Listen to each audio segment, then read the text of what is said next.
Kailasa is nothing but Thiruvannamalai gone right. That's all.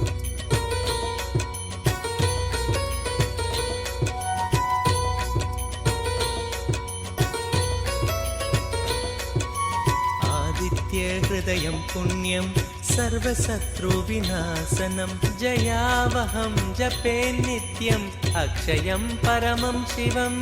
कोटिसूर्यस्वरूपिणम् आनन्दगन्ध ईश्वरं भक्तहृदयनिवासिनं नित्यानन्दं नमोऽस्तुते कोटिसूर्यस्वरूपिणम् आनन्दगन्ध ईश्वरं भक्तहृदयनिवासिनं नित्यानन्दं नमोऽस्तुते सर्वमङ्गलमाङ्गल्यं सर्वपापप्रणाशनं चिन्ताशोकप्रशमनम् आयुर्वर्धनमुत्तमं कोटिसूर्यस्वरूपिणम् आनन्दगन्ध ईश्वरं भक्तहृदयनिवासिनं नित्यानन्दं नमोऽस्तुते कोटिसूर्यस्वरूपिणम् आनन्दगन्ध ईश्वरं भक्तहृदयनिवासिनं नित्यानन्दं नमोऽस्तुते रश्मिमन्तं समुद्यन्तं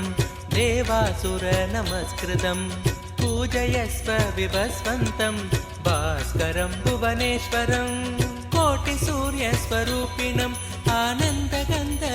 ईश्वरं भक्तहृदयनिवासिनं नित्यानन्दं नमोऽस्तुते कोटिसूर्यस्वरूपिणम् आनन्दगन्ध ईश्वरं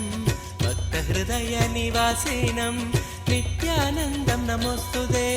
सर्वदेवात्मको हेश तेजस्वी रश्मिभावनः एव देवासुरगणान् लोकान् पादिकवस्तिभिः कोटिसूर्यस्वरूपिणम् आनन्दगन्ध ईश्वरं भक्तहृदयनिवासिनं नित्यानन्दं नमोऽस्तुते कोटिसूर्यस्वरूपिणम् आनन्दगन्ध ईश्वरं भक्तहृदयनिवासिनं नित्यानन्दं नमोऽस्तुते एष ब्रह्मा च विष्णुश्च शिवस्कन्दप्रजापतिः महेन्द्रो धनदकालो यमः सोमो ह्यपाम्पतिः कोटिसूर्यस्वरूपिणम् आनन्दगन्ध ईश्वरं